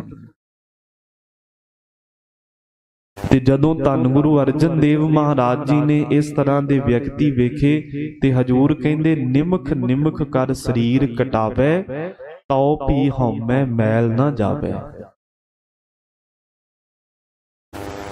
ਪੋਟਾ ਪੋਟਾ ਕਰਕੇ ਵੀ ਸਰੀਰ ਕੋਈ ਵਢਾ ਲਵੇ ਤਾਂ ਵੀ ਮਨ ਅੰਦਰੋਂ ਹਉਮੈ ਦੀ ਮੈਲ ਖਤਮ ਨਹੀਂ ਜੇ ਹੁੰਦੀ। ਇਸ ਕਰਕੇ ਸਤਿਗੁਰੂ ਮਹਾਰਾਜ ਕਹਿੰਦੇ, ਕਰ ਡਿੱਠੇ ਵਿਸਥਾਰ। ਇਹਨਾਂ ਧਰਮ ਕਰਮਾਂ ਦੇ ਵਿਸਥਾਰ ਕਰਕੇ, ਫੈਲਾ ਕਰਕੇ ਅਸੀਂ ਵੇਖ ਲਏ ਨੇ, ਪਰ ਨਾਮ ਤੋਂ ਬਗੈਰ ਜੀਵਨ ਸੁਖੀ ਨਹੀਂ ਹੋ ਸਕਦਾ। ਬਿਨ ਹਰ ਨਾਮ ਨਾ ਸੁਖ ਹੋਏ। ਨਾਮ ਦੇ ਵਿੱਚ ਹੀ ਸਾਰੇ ਸੁੱਖ ਹਨ, ਨਾਮ ਤੋਂ ਬਗੈਰ ਜੀਵਨ ਸੁਖੀ ਨਹੀਂ ਹੁੰਦਾ। ਸਹਜੇ ਸਿਫਤੀ ਰਤਿਆ, ਭਵ ਜਲ ਉਤਰੇ ਪਾਰ। ਜੋ ਗੁਰਮੁਖ ਪਿਆਰੇ ਸੁਤੇ ਸਿੱਧ ਹੀ ਪਰਮੇਸ਼ਰ ਦੀ ਸਿਫਤ ਸਲਾਹ ਦੇ ਵਿੱਚ ਰੰਗੇ ਗਏ ਹਨ, ਉਹ ਸੰਸਾਰ ਰੂਪੀ ਸਮੁੰਦਰ ਤੋਂ ਪਾਰ ਲੰਘ ਜਾਂਦੇ ਨੇ। ਸੰਸਾਰ ਸਮੁੰਦਰ ਦੇ ਵਿੱਚ ਗੋਤੇ ਨਹੀਂ ਖਾਣੇ ਪੈਂਦੇ। ਹਾਲਾਂਕਿ ਇੱਥੇ ਪਦਾਰਥਾਂ ਦਾ ਜਲ ਬਹੁਤ ਜ਼ਿਆਦਾ ਹੈ, ਵਕਾਰਾਂ ਦੇ ਵੱਡੇ ਵੱਡੇ ਮਗਰ ਮੱਛ ਹਨ, ਪਰ ਉਹਨਾਂ ਸਾਰਿਆਂ ਤੋਂ ਜੀਵ ਬਚ ਜਾਂਦਾ ਹੈ ਜਦੋਂ ਪਰਮੇਸ਼ਰ ਦੀ ਓਟ ਗ੍ਰਹਿਣ ਕਰ ਲਵੇ। ਤੀਰਥ ਵਰਤ ਲਖ ਸੰਜਮਾ, ਪਾਈਐ ਸਾਧੂ ਧੂਰ। ਲੱਖਾਂ ਹੀ ਸੰਜਮ ਰੱਖਣੇ ਤੇ 68 ਤੀਰਥਾਂ ਦਾ ਇਸ਼ਨਾਨ ਕਰਨਾ, ਨੇਤੀ ਧੋਤੀ ਤੇ ਦਾਨ ਦਇਆ ਪੁੰਨ ਦੇ ਸਾਰੇ ਕਰਮ ਧਰਮ ਕਰਨੇ। ਜਿੰਨਾ ਇਹਨਾਂ ਕਰਮਾਂ ਨੂੰ ਕਰਨ ਦਾ ਫਲ ਹੈ, ਮਹਾਰਾਜ ਕਹਿੰਦੇ ਇੰਨਾ ਫਲ ਤਾਂ ਸਾਧੂ ਦੀ ਧੂੜੀ ਦੇ ਚਰਨ ਧੂੜੀ ਵਿੱਚੋਂ ਹੀ ਪ੍ਰਾਪਤ ਕਰ ਲਈਦਾ ਹੈ। ਸੰਤ ਜਨਾਂ ਦੀ ਚਰਨ ਧੂੜੀ ਦੇ ਵਿੱਚ ਇੰਨਾ ਮਹਾਤਮ ਹੈ ਜਿੰਨਾ 68 ਤੀਰਥਾਂ ਦੇ ਇਸ਼ਨਾਨ ਦਾ ਹੈ ਤੇ ਲੱਖਾਂ ਹੀ ਸੰਜਮ ਰੱਖਣ ਦਾ ਹੈ। ਸੰਤ ਜਨਾਂ ਦੀ ਚਰਨ ਧੂੜੀ ਇੰਨੀ ਪਵਿੱਤਰ ਹੈ ਕਿਉਂਕਿ ਤੀਰਥ ਵੀ ਪਰਮੇਸ਼ਰ ਅੱਗੇ ਅਰਦਾਸ ਕਰਦੇ ਨੇ ਕਿ ਕੋਈ ਸੰਤ ਮਹਾਤਮਾ ਸਾਡੇ ਵਿੱਚ ਚਰਨ ਪਾ ਕੇ ਸਾਡੀ ਮੈਲ ਨੂੰ ਧੋ ਦੇਵੇ। ਕਿਉਂਕਿ ਜਿੱਥੇ ਰੱਬ ਦੇ ਪਿਆਰਿਆਂ ਦੇ ਚਰਨ ਪੈਂਦੇ ਨੇ ਉੱਥੇ ਤੀਰਥ ਬਣਦੇ ਨੇ। ਇਸ ਵਾਸਤੇ ਤੀਰਥ ਵੱਡਾ ਨਹੀਂ ਹੈ, ਪਰਮੇਸ਼ਰ ਦਾ ਭਗਤ ਵੱਡਾ ਹੈ।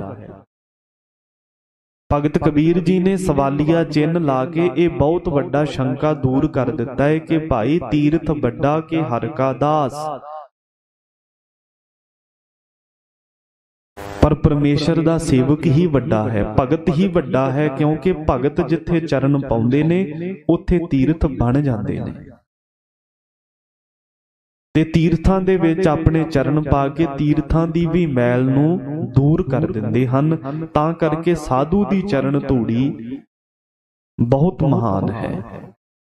ਤੀਰਥ ਵਰਤ ਲੱਖ ਸੰਜਮਾ, ਲੱਖਾਂ ਵਰਤ ਰੱਖਣੇ, ਤੀਰਥਾਂ ਦਾ ਇਸ਼ਨਾਨ ਕਰਨਾ, ਫਿਰ ਦਾਨ ਪੁੰਨ ਯੱਗ ਆਦਿਕ ਕਰਨੇ।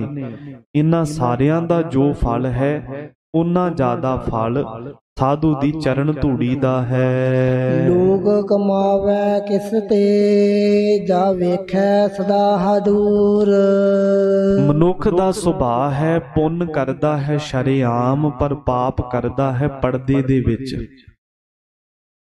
ਪੁੰਨ ਕਰਦਾ ਹੈ ਤੇ ਪੁੰਨ ਕੀਤੇ ਦਾ ਪ੍ਰਚਾਰ ਵੀ ਕਰਦਾ ਹੈ, ਪਰ ਪਾਪ ਕਰਕੇ ਉਸ ਉੱਪਰ ਪਰਦਾ ਪਾਉਂਦਾ ਹੈ ਤੇ ਮਨ ਅੰਦਰ ਡਰਦਾ ਵੀ ਹੈ ਕਿ ਕਿਤੇ ਮੇਰਾ ਪਾਪ ਪ੍ਰਗਟ ਨਾ ਹੋ ਜਾਵੇ। ਪਰ ਗੁਰੂ ਗ੍ਰੰਥ ਸਾਹਿਬ ਸੱਚੇ ਪਾਤਸ਼ਾਹ ਕਹਿੰਦੇ ਨੇ, ਪਾਪ ਭਾਵੇਂ ਧਰਤੀ ਵਿੱਚ ਲੁਕ ਕੇ ਕਰ ਲੈ, ਪ੍ਰਗਟ ਇੱਕ ਦਿਨ ਹੋ ਹੀ ਜਾਵੇਗਾ। ਅੰਦਰ ਕਮਾਣਾ ਸਰ ਪਰ ਉਗੜੈ, ਭਾਵੇਂ ਕੋਈ ਬਹਿ ਧਰਤੀ ਵਿੱਚ ਕਮਾਈ। ਭਾਵੇਂ ਕੋਈ ਗੁਫਾ ਬਣਾ ਕੇ ਲੋਕ ਕੇ ਪਾਪ ਕਰ ਲਵੇ, ਲੇਕਿਨ ਇੱਕ ਦਿਨ ਪਾਜ ਉਗੜ ਜਾਵੇਗਾ। ਅਨਕ ਪੜਦੇ ਮਹਿ ਕਮਾਵੇ ਵਿਕਾਰ, ਖਿਨ ਮਹਿ ਪ੍ਰਗਟ ਹੋਏ ਸੰਸਾਰ। ਜੀਵ ਬਹੁਤ ਪੜਦਿਆਂ ਦੇ ਅੰਦਰ ਓਲੇ ਦੇ ਵਿੱਚ ਪਾਪ ਕਮਾਉਂਦਾ ਹੈ, ਪਰ ਮਹਾਰਾਜ ਕਹਿੰਦੇ ਪਰਮੇਸ਼ਰ ਤੇ ਸਦਾ ਹੀ ਅੰਗ ਸੰਗ ਹੈ। ਜੇ ਉਹ ਅੰਗ ਸੰਗ ਰਹਿ ਕੇ ਤੇਰੀ ਰੱਖਿਆ ਕਰਦਾ ਹੈ ਤੇ ਅੰਗ ਸੰਗ ਰਹਿ ਕੇ ਤੇਰੇ ਪਾਪਾਂ ਨੂੰ ਵੀ ਵੇਖਦਾ ਹੈ। ਕੋਈ ਵੀ ਪਾਪ ਉਸ ਪਰਮੇਸ਼ਰ ਤੋਂ ਛੁਪਿਆ ਹੋਇਆ ਨਹੀਂ ਹੈ। ਦੇ ਕਿਵਾਰ ਅਨਕ ਪਰਦੇ ਮਹਿ, ਪਰਦਾਰਾ ਸੰਗ ਫਾਕੈ। ਚਿੱਤਰ ਗੁਪਤ ਜਬ ਲੇਖਾ ਮੰਗੈ, ਤਬ ਕੌਣ ਪੜਦਾ ਤੇਰਾ ਢਾਕੈ। ਗਰੀਬ ਨਵਾਜ ਬਾਦਸ਼ਾਹ ਕਹਿੰਦੇ ਜਦੋਂ ਲੇਖਾ ਲਿਆ ਜਾਵੇਗਾ ਉਦੋਂ ਕਿਸੇ ਨੇ ਵੀ ਪੜਦਾ ਨਹੀਂ ਪਾਉਣਾ। ਇੱਥੇ ਤਾਂ ਪਾਪ ਕਰਕੇ ਤੂੰ ਪੈਰਾਂ ਦੀਆਂ ਤਲੀਆਂ ਥੱਲੇ ਦੱਬ ਦੱਬ ਕੇ ਰੱਖ ਲੈਣਾ ਹੈ, ਭਾਵ ਕਿ ਕਿਸੇ ਨੂੰ ਪਤਾ ਨਹੀਂ ਲੱਗਣ ਦਿੰਦਾ। ਭਗਤ ਕਬੀਰ ਜੀ ਕਹਿੰਦੇ ਪੈਰਾਂ ਦੀਆਂ ਤਲੀਆਂ ਥੱਲੇ ਐਸ ਕਦਰ ਦਬਾ ਲੈਂਦਾ ਹੈ ਕਿ ਲੋਕਾਂ ਨੂੰ ਦਿਸਦੇ ਨਹੀਂ ਹਨ, ਪਰ ਧਰਮਰਾਜ ਦੇ ਕੋਲ ਪ੍ਰਗਟ ਹੋ ਜਾਣਗੇ। ਉੱਥੇ ਨਹੀਂ ਪੜਦਾ ਪਾਇਆ ਜਾ ਸਕਦਾ। ਕਬੀਰ ਜੇਤੇ ਪਾਪ ਕੀਏ, ਰਾਖੇ ਤਲੈ ਦੁਰਾਏ। ਪ੍ਰਗਟ ਪਏ ਨਿਦਾਨ ਸਭ, ਜਬ ਪੁੱਛੈ ਧਰਮ ਰਾਏ।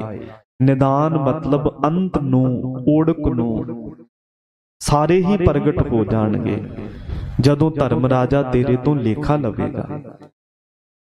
ਤਾਂ ਕਰਕੇ ਗੁਰੂ ਸਾਹਿਬ ਕਹਿੰਦੇ ਲੋਕ ਕਮਾਵੇ ਕਿਸ ਤੇ, ਕਿਹਦੇ ਤੋਂ ਲੋਕ ਕੇ ਪਾਪ ਕਮਾਉਂਦਾ ਹੈ।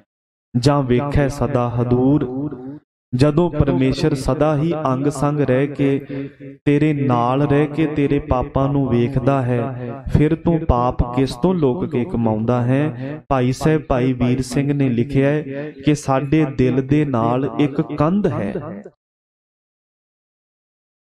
ਤੇ ਉਸ ਕੰਧ ਤੋਂ ਦੂਜੇ ਬੰਨੇ ਪਰਮੇਸ਼ਰ ਰਹਿੰਦਾ ਹੈ, ਤੇ ਪਰਮੇਸ਼ਰ ਉਸ ਕੰਧ ਦੇ ਨਾਲ ਕੰਨ ਲਾ ਕੇ ਸਾਡੇ ਦਿਲ ਦੀ ਹਰੇਕ ਆਵਾਜ਼ ਨੂੰ ਸੁਣਦਾ ਹੈ।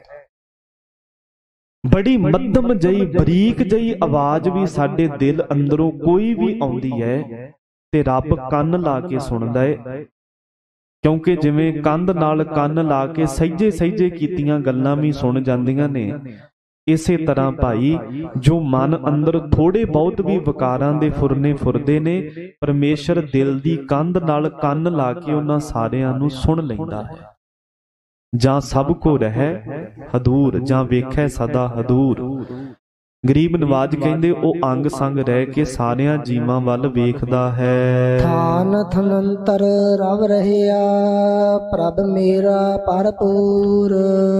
ਪਰਮੇਸ਼ਰ ਵਾਹਿਗੁਰੂ ਥਾਨ ਭਾਵ ਮਕਾਨਾਂ ਦੇ ਅੰਦਰ, ਥਨੰਤਰ ਮਕਾਨੀਆਂ ਭਾਵ ਜੀਵਾਂ ਦੇ ਸਰੀਰਾਂ ਦੇ ਅੰਦਰ ਰਵ ਰਹਿਆ, ਵਿਆਪ ਰਹਿਆ ਹੈ, ਵਸ ਰਹਿਆ ਹੈ। ਪ੍ਰਭ ਮੇਰਾ ਭਰਪੂਰ, ਮੇਰਾ ਵਾਹਿਗੁਰੂ ਹਰ ਥਾਂ ਤੇ ਕਣ ਕਣ ਦੇ ਵਿੱਚ ਭਰਪੂਰ ਹੈ।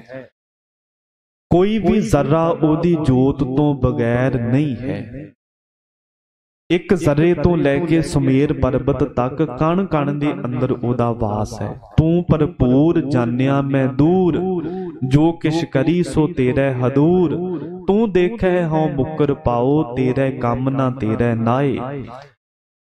ਹੇ ਪਰਮੇਸ਼ਰ ਤੂੰ ਵੇਖਦਾ ਹੈ, ਪਰ ਮੈਂ ਪਾਪ ਕਰਕੇ ਮੁਕਰਦਾ ਹਾਂ ਤੇ ਮੁਕਰਨ ਦੀ ਕੋਸ਼ਿਸ਼ ਕਰਦਾ ਹਾਂ। ਪਰੰਤੂ ਮੈਨੂੰ ਪਤਾ ਹੈ ਕਿ ਤੂੰ ਮੇਰੇ ਪਾਪਾਂ ਦੇ ਉੱਪਰ ਹਰ ਵਕਤ ਕਰੜੀ ਨਜ਼ਰ ਰੱਖਦਾ ਹੈ। ਜਿਵੇਂ ਸੀਸੀਟੀਵੀ ਕੈਮਰੇ ਦੇ ਵਿੱਚ ਹਰੇਕ ਦੀ ਗਲਤੀ ਪਕੜੀ ਜਾਂਦੀ ਹੈ, ਇਸੇ ਤਰ੍ਹਾਂ ਭਾਈ ਪਰਮੇਸ਼ਰ ਦਾ ਸੀਸੀਟੀਵੀ ਕੈਮਰਾ ਬੜਾ ਸਾਫ਼ ਹੈ, ਬੜਾ ਬਰੀਕ ਹੈ ਤੇ ਹਰੇਕ ਜੀਵ ਦੇ ਉੱਪਰ ਫਿੱਟ ਹੈ। ਕੋਈ ਵੀ ਉਸ ਕੈਮਰੇ ਤੋਂ ਬਚ ਨਹੀਂ ਸਕਦਾ।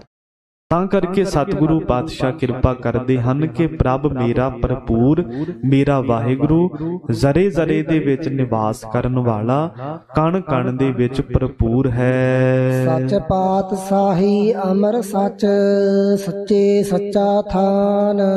ਪਰਮੇਸ਼ਰ ਵਾਹਿਗੁਰੂ ਦੀ ਪਾਤਸ਼ਾਹੀ ਭਾਵ ਰਾਜ ਭਾਗ ਸੱਚਾ ਹੈ। ਉਹਦਾ ਰਾਜ ਸਦੀਵੀ ਹੈ ਤੇ ਉਹਦੇ ਰਾਜ ਦੇ ਵਿੱਚ ਕਿਸੇ ਨਾਲ ਬੇਇਨਸਾਫੀ ਨਹੀਂ ਹੁੰਦੀ। ਸੱਚਾ ਰਾਜ ਹੈ, ਅਮਰ ਸੱਚ। ਅਮਰ ਦਾ ਅਰਥ ਹੈ ਹੁਕਮ। ਉਹਦਾ ਹੁਕਮ ਵੀ ਸੱਚਾ ਹੈ। ਸੱਚੇ ਤੋਂ ਭਾਵ ਕਿ ਹੁਕਮ ਅਟੱਲ ਹੈ, ਕੋਈ ਉਹਦੇ ਹੁਕਮ ਨੂੰ ਟਾਲ ਨਹੀਂ ਸਕਦਾ। ਜੰਮਣ ਮਰਨਾ ਹੁਕਮ ਹੈ, ਭਾਣੇ ਆਵੇ ਜਾਏ। ਉਹਦੇ ਭਾਣੇ ਅੰਦਰ ਹੀ ਜੰਮਣ ਮਰਨ ਹੁੰਦਾ ਹੈ ਤੇ ਜੰਮਣ ਮਰਨ ਦੇ ਅਟੱਲ ਹੁਕਮ ਨੂੰ ਕੋਈ ਟਾਲ ਨਹੀਂ ਸਕਦਾ।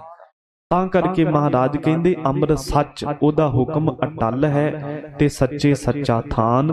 ਉਸ ਸੱਚੇ ਵਾਹਿਗੁਰੂ ਦਾ ਥਾਨ ਭਾਵ ਸਤ ਸੰਗਤ ਰੂਪੀ ਅਸਥਾਨ ਵੀ ਸੱਚਾ ਹੈ। ਉਹਦਾ ਸੱਚਖੰਡ ਰੂਪੀ ਅਸਥਾਨ ਵੀ ਸੱਚਾ ਹੈ। ਸੱਚੀ ਕੁਦਰਤ ਧਾਰੀਨ, ਸੱਚ ਸਿਰਜਿਓਨ ਜਹਾਨ। ਉਸ ਨੇ ਆਪਣੀ ਕੁਦਰਤ ਭਾਵ ਤਾਕਤ ਵੀ ਸੱਚੀ ਹੀ ਧਾਰਨ ਕੀਤੀ ਹੈ, ਭਾਵ ਕਿ ਉਹਦੀ ਤਾਕਤ ਵੀ ਸੱਚੀ ਹੈ ਤੇ ਸੱਚ ਸਿਰਜਿਓਨ ਜਹਾਨ। ਉਸ ਸੱਚੇ ਪਿਤਾ ਵਾਹਿਗੁਰੂ ਨੇ ਹੀ ਸੰਸਾਰ ਦੀ ਸਿਰਜਣਾ ਕੀਤੀ ਹੈ। ਉਹ ਵਾਹਿਗੁਰੂ ਆਪ ਹੀ ਸੰਸਾਰ ਦਾ ਸਿਰਜਣਹਾਰ ਹੈ। ਨਾਸ ਕਰਨ ਵਾਲਾ, ਲੈਤਾ ਕਰਨ ਵਾਲਾ ਵੀ ਆਪ ਹੈ ਤੇ ਸਿਰਜਣਹਾਰ ਵੀ ਆਪ ਹੈ। ਹੈਰਾਨੀ ਹੋਵੇਗੀ ਕਿ ਬੰਦਾ 4 ਇੱਟਾਂ ਲਾ ਕੇ ਘਰ ਬਣਾਉਂਦਾ ਹੈ ਤੇ ਜੇ ਉਸ ਘਰ ਦੀ ਕੋਈ ਚਿੱਪਰ ਵੀ ਭੁਰ ਜਾਵੇ ਤੇ ਬੰਦਾ ਪਰੇਸ਼ਾਨ ਹੋ ਜਾਂਦਾ ਹੈ। ਬੱਚੀਆਂ ਲਾਉਂਦਾ ਹੈ, ਉਹਦੀ ਮੁਰੰਮਤ ਕਰਦਾ ਹੈ ਕਿ ਮੇਰਾ ਬਣਾਇਆ ਘਰ ਕਿਤੇ ਟੁੱਟ ਭੱਜ ਨਾ ਜਾਵੇ। ਦੇਖ ਕੇ ਦੁੱਖ ਹੁੰਦਾ ਹੈ ਜੇ ਕਿਤੇ ਘਰ ਦੀ ਟੁੱਟ ਭੱਜ ਹੋਵੇ। ਤੇ ਪਰਮੇਸ਼ਰ ਸਰੀਰਾਂ ਰੂਪੀ ਸੋਹਣੇ ਘਰ ਬਣਾ ਕੇ ਫਿਰ ਢਾਹ ਕਿਉਂ ਦਿੰਦਾ ਹੈ? ਕਿਉਂਕਿ ਬਣਾਈ ਹੋਈ ਚੀਜ਼ ਨੂੰ ਢਾਉਣਾ ਬਹੁਤ ਔਖਾ ਹੈ। ਜਿਸ ਨੂੰ ਹੱਥੀਂ ਬਣਾਇਆ ਹੋਵੇ ਉਸ ਨੂੰ ਢਾਉਣ ਨੂੰ ਜੀ ਨਹੀਂ ਕਰਦਾ। ਫਿਰ ਰੱਬ ਸਰੀਰਾਂ ਨੂੰ ਬਣਾ ਕੇ ਕਿਉਂ ਢਾਉਂਦਾ ਹੈ, ਕਿਉਂ ਖਤਮ ਕਰਦਾ ਹੈ? ਤੇ ਗੁਰੂ ਗ੍ਰੰਥ ਸਾਹਿਬ ਸੱਚੇ ਪਾਤਸ਼ਾਹ ਕਹਿੰਦੇ ਨੇ, ਭਾਈ ਪਰਮੇਸ਼ਰ ਵਾਸਤੇ ਇੱਕ ਖੇਡ ਹੈ। ਕਿਉਂਕਿ ਜਿਵੇਂ ਬੱਚੇ ਸਮੁੰਦਰ ਦੇ ਕਿਨਾਰੇ ਤੇ ਰੇਤਾ ਦੇ ਘਰ ਬਣਾਉਂਦੇ ਨੇ ਤੇ ਖੇਡ ਦੇ ਵਿੱਚ ਘਰ ਬਣਾਉਂਦੇ ਹਨ ਤੇ ਸ਼ਾਮਾਂ ਨੂੰ ਖੇਡਦੇ ਹੀ ਉਹਨਾਂ ਘਰਾਂ ਨੂੰ ਢਾਹ ਦਿੰਦੇ ਨੇ। ਇਸੇ ਤਰ੍ਹਾਂ ਰੱਬ ਨੇ ਆਵਨ ਜਾਨ ਇੱਕ ਖੇਲ ਬਣਾਇਆ, ਆਗਿਆਕਾਰੀ ਕੀਨੀ ਮਾਇਆ।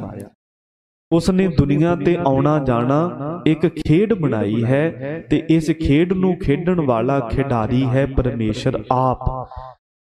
ਤੋ ਸਤਿਗੁਰੂ ਗੁਰੂ ਗ੍ਰੰਥ ਸਾਹਿਬ ਮਹਾਰਾਜ ਸੱਚੇ ਪਾਤਸ਼ਾਹ ਕਿਰਪਾ ਕਰਦੇ ਹਨ ਕਿ ਸੱਚ ਸਿਰਜਿਓਨ ਜਹਾਨ। ਉਸ ਸੱਚੇ ਪਿਤਾ ਵਾਹਿਗੁਰੂ ਨੇ ਆਪ ਸੰਸਾਰ ਦੀ ਸਿਰਜਣਾ ਕੀਤੀ ਹੈ। ਨਾਨਕ ਜਪੀਐ ਸਤਿਨਾਮ, ਹੋ ਸਦਾ ਸਦਾ ਕੁਰਬਾਨ। ਧੰਨ ਗੁਰੂ ਅਰਜਨ ਦੇਵ ਜੀ ਮਹਾਰਾਜ ਸ਼ਬਦ ਦੀ ਸਮਾਪਤੀ ਕਰਦੇ ਹੋਏ ਬਖਸ਼ਿਸ਼ ਕਰਦੇ ਹਨ ਕਿ ਹੇ ਭਾਈ, ਪਰਮੇਸ਼ਰ ਦੇ ਸੱਚੇ ਨਾਮ ਨੂੰ ਸਦਾ ਵਾਸਤੇ ਜਪਣਾ ਕਰੀਏ। ਸਵਾਸ ਸਵਾਸ ਉਸ ਵਾਹਿਗੁਰੂ ਨੂੰ ਹਿਰਦੇ ਵਿੱਚ ਯਾਦ ਰੱਖੀਏ। ਹਉ ਸਦਾ ਸਦਾ ਕੁਰਬਾਨ। ਅਸੀਂ ਉਸ ਪਰਮੇਸ਼ਰ ਤੋਂ ਹਮੇਸ਼ਾ ਵਾਸਤੇ ਬਲਿਹਾਰ ਜਾਂਦੇ ਹਾਂ, ਆਪਣਾ ਰੋਮ ਰੋਮ ਕੁਰਬਾਨ ਕਰਦੇ ਹਾਂ। ਕਿਉਂਕਿ ਜੋ ਕੁਝ ਵੀ ਦਿੱਤਾ ਹੈ ਰੱਬ ਦਾ ਦਿੱਤਾ ਹੈ ਤੇ ਰੱਬ ਤੋਂ ਹੀ ਕੁਰਬਾਨ ਕਰਦੇ ਹਾਂ।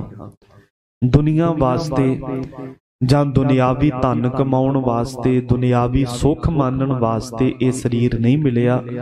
ਇਹ ਸਰੀਰ ਪਰਮੇਸ਼ਰ ਦੀ ਬੰਦਗੀ ਵਾਸਤੇ ਮਿਲਿਆ ਹੈ। ਸੰਤ ਹੇਤ ਪ੍ਰਭ ਤ੍ਰਿਭਵਨ ਧਾਰਿਆ।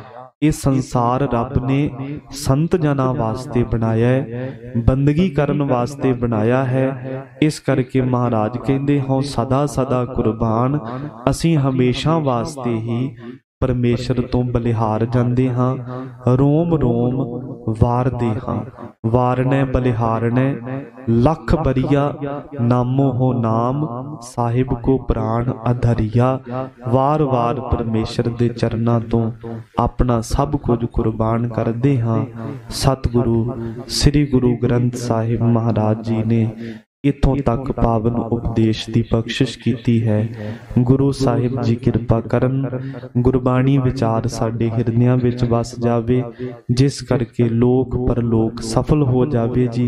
इन्नियां बेनतियां प्रवान करनियां, विचार करदियां होई भुल चुक दी खिमा बख्शनी जी, अगे वास्ते सुमत बख्शनी। आखिरी दो पंक्तियां पढ़ के समाप्ति है जी। सच्ची कुदरत धारियन, सच सिरजियो न जहान। नानक जपिए सतनाम, हो सदा सदा कुर्बान। वाहिगुरु जी का खालसा, वाहिगुरु जी की फतेह।